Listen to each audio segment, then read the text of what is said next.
Més de 3.500 penyistes de 76 colles diferents s'han congregat aquest diumenge als Camps Elisis per celebrar la Plequet, una forma d'obrir boca per la que serà la 41a edició de la Plec del Caragol. Els assistents han gaudit de més d'una tonelada de caragols cuinats al gust de cada colla, a la llauna, a la paella o a la cassola. La veritat és que estem molt contents perquè un any més el muntatge ha estat un èxit, les colles cadascuna s'ha organitzat dintre el seu espai,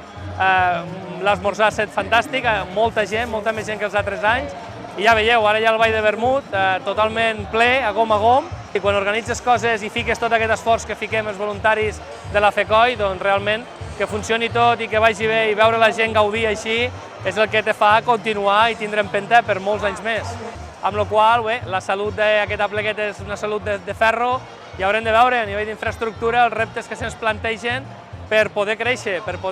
perquè és una festa que en els últims anys ha crescut any rere any i que volem que continuï així.